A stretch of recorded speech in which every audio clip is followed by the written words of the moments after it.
So good morning. I wanted to begin a discussion about the transition from the 19th century to the 20th century. And thinking about things, I don't think there's any way that we can give a full picture of the emergence of American society in the 20th century and then the 21st without saying a few words about the role of celebrities through the time period. And it's a big topic, obviously, and one that has been influenced very heavily by technology. But celebrities are kind of a constant in American history. We go back to the early part of the 20th century, the late 19th century. Some really interesting characters, celebrities appeared on the scene, and many times these celebrities transcended their particular function, their particular location, their particular situation in life. Case in point is, of course, Jack Johnson, the magnificent boxer of the early 20th century, late 19th century. Um, Phenomenal athlete, but also very flamboyant, kind of a larger than life figure. And what was interesting about Johnson was that he became a cause celeb, became internationally famous, and as an African American, he was, you know, not following the script that white America had laid out for minorities. As I said, he was flamboyant. He knew how to play the media to the newspapers, and he really knew how to just stick it to mainstream society. He was, of course, singled out and hounded on by the morality police in America at the time. With these seems kind of strange now, archaic laws, preposterous really, and the laws themselves say a great deal about American society in the late 19th century, early 20th century. There were laws called the Miami laws, which forbade the transportation of women across state lines for quote unquote immoral purposes. Well, I'll let you unpack that yourselves. But the bottom line is that Jack Johnson was singled out and prosecuted for this. And as we saw with the trial of Sacco and Vanzetti in an earlier discussion, once the trial began, the world community kind of weighed in and thought that this was egregious, unjust, and let's just call it blatantly racist. But Jack Johnson really did fit the criteria that I just mentioned. An individual who's thrust onto the scene of history and really transcended the moment, and so these figures, Jack Johnson, later in the 20th century, figures such as Elvis Presley, they're individuals whereby we can see something of what Marx was saying in his study of history, that history is often written behind the backs of its participants. Now, there is, a great deal of human agency at work in all of this. The refusal, for example, of a figure like Muhammad Ali to register for the draft on grounds of conscientious objection and religious objection. But nevertheless, once the prosecution, once the identification of the celebrity as a target takes place, it's often useful, as the political scientist E.E. Schatzsnyder noted, to kind of bracket the celebrity and their interrogators on the one hand, and look at the reaction of the audience. Schatzsnyder argued that once this kind of conflict takes place, the audience will determine the outcome. And since it happened in more recent times, we could see that in the case of Muhammad Ali, he really did reach the moral conscience of the global community, and gradually, helped to contribute to a souring of American public opinion towards the Vietnam War. So celebrities bring all kinds of interesting things to the fore. Now we have these, I guess you could call them smaller world historical celebrities. Um, Jack Johnson, Sakhalin Vanzetti, Muhammad Ali, perhaps some other, icons of the performing arts. Andy Warhol, the wonderful visual artist. These are individuals who bring something new into the culture, and they provide they serve an educational function. There are also celebrities who bring kind of the dark side into American culture, and we're very familiar with those, of course.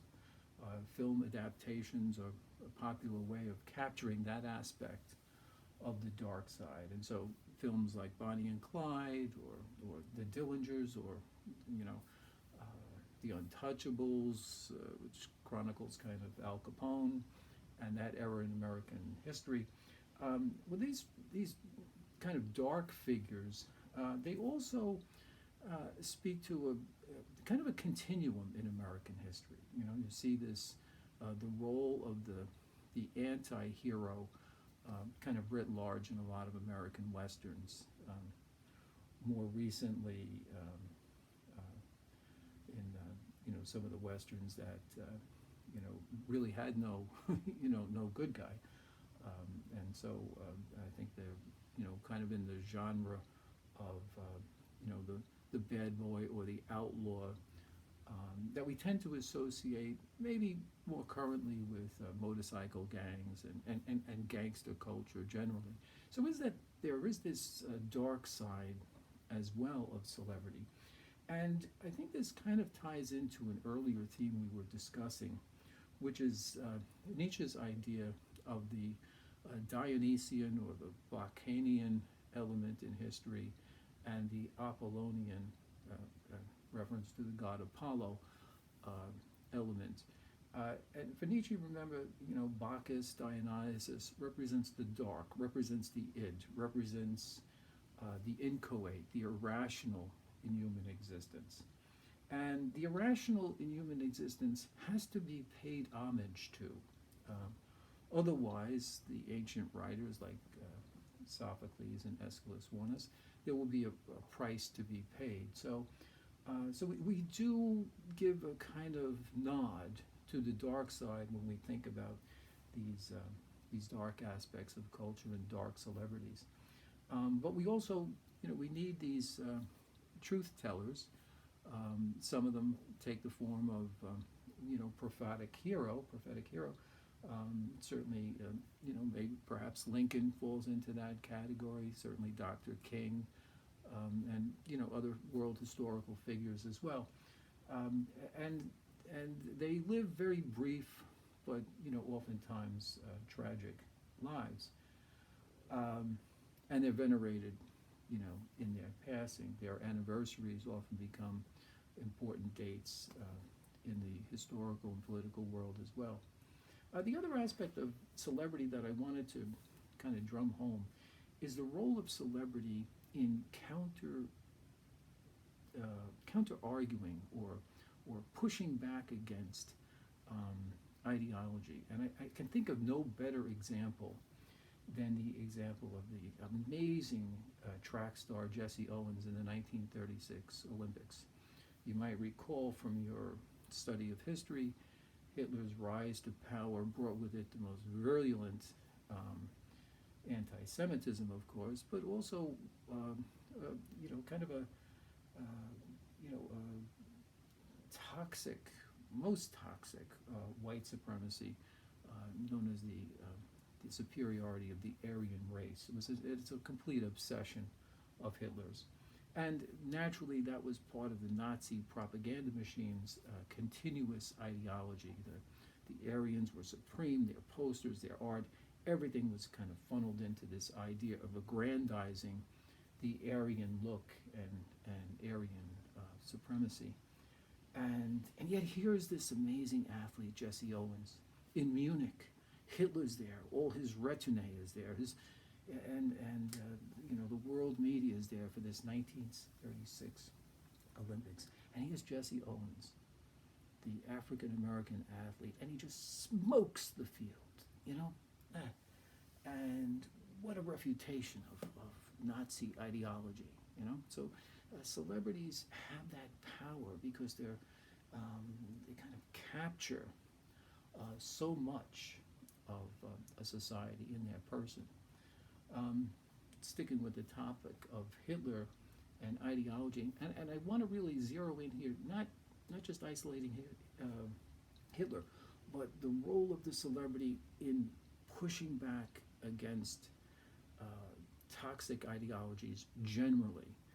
It's not that all celebrities do this, not that all athletes or performers do this, but they sometimes do perform this really important anti-ideological function. And of course, that figure is also aptly the African American boxer Joe Louis, who fought a series of matches against the Aryan boxer, Hitler's uh, words, Max Schmeling. And the first bout was, the world attention was drawn to it because here was Joe Louis, kind of a stand-in for the normal in the world, and he was Max Schmeling, who was, in the case of it, not necessarily a bad person, was not, enthralled with Hitler, but he was anointed by Hitler as the representative of the Third Reich, and Schmeling beat Joe Louis in the first match. They had a second round, a second time at it a few years later, I think 1938, and Joe Louis floored him. And, it wasn't the end, certainly, of the Nazi movement, but any kind of chink in the ideology of fascism, and that's what we're talking about here, was very welcome, very welcomed indeed. So I want to also say a word about some of the more contemporary roles that celebrities play.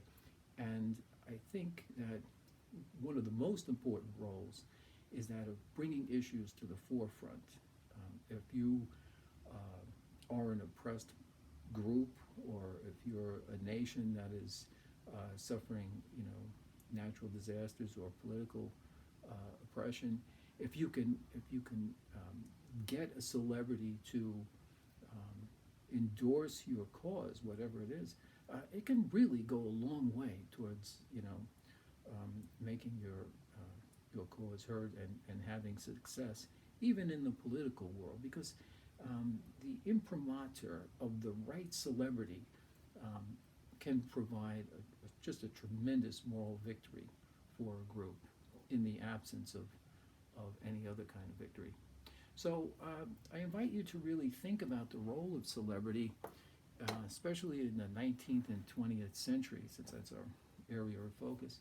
And this kind of leitmotif that history shows us and celebrity shows us of the Bacchadian, Dionysian element and the Apollo elements that we see in the roles of celebrity. And more on this later.